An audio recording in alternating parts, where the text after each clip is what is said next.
radio, this better pay off with us staying out longer than everyone else. They talked about a wing adjustment. They vetoed that wing adjustment and a crash on the track. Huge crash on the front straightaway. Looks like Connor Daly and I believe Joseph Newgarden. Big hit coming into the tri-oval. See Joseph Newgarden moving in the car. That is a big relief. That was in the kink coming to the start-finish line.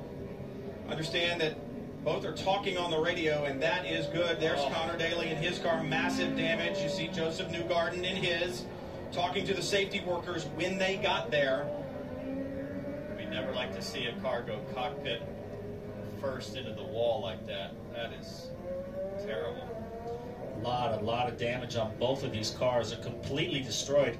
If we hopefully get a replay, you know, Connor Daly was still on track, hadn't pitted yet on worn tires. Joseph Newgarden on new tires.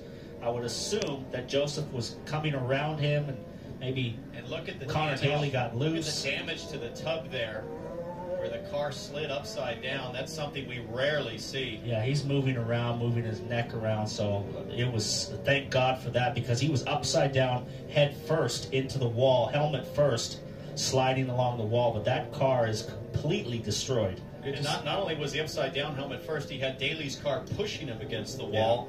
Yeah. And this is welcome sight here.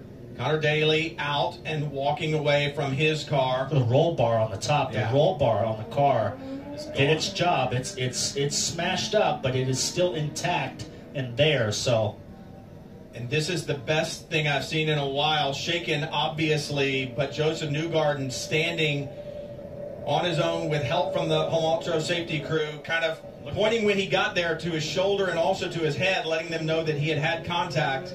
He is definitely shaken, but the idea that he is standing outside his car is the most welcome sight we've seen.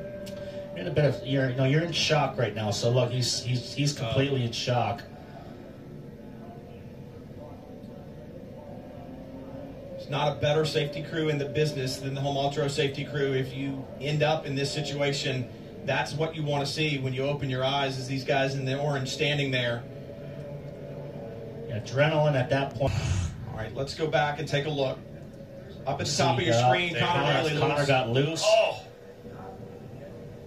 And Connor just got loose, corrected, and went up into the track into Joseph. And now Joseph's upside down, and the front spins around, and Connor's car pushing it right into the wall, into the safer barrier. It's a good thing that was safer barrier and not concrete.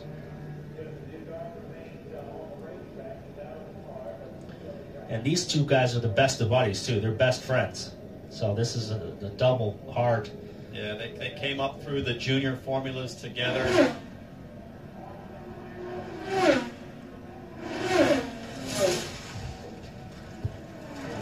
Sound of it.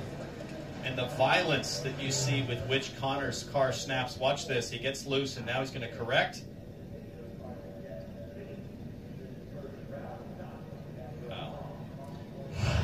Vicious crash. So they are attending to have his helmet off. Right shoulder is what he keeps. Now they have a system to ride a night as they add foam inserts between the safer barrier and the wall. We're going to get another view here, start finish. And you could hear it, the sound resonate down the safer barrier once the contact. I was just going to say, for the truck race, after the truck races, they continue to tend to Newgarden. They pull those inserts back out because obviously an IndyCar weighs about half as much as a NASCAR truck. And ironically, it was Dale Coyne. Look at the hole in the safer barrier, guys. So when this happens, they're going to have to replace this steel membrane here is going to have to come out and get replaced. That is, I know from experience, unfortunately, that when you put a hole in the safer barrier, that means that you're registering at least 50 G's in impact to punch that kind of hole through the safer barrier. While they tend to Joseph Newgarden, he waves, and as we said, the idea that he climbed out of the car and stood there before sitting down and now gives a thumbs up and a wave to the crowd. He is hurt, but it's great to see him. He was upside down at Indy last year, and, you know, we talk about the dome skids and the flaps and such on the cars. This was a kind of a different deal, but it was good to see them stay down as much as they did. We didn't see them way up in the air, and that is good news. But that, look at the damage. And Paul, you pointed it out, the roll bar completely, absolutely gutted.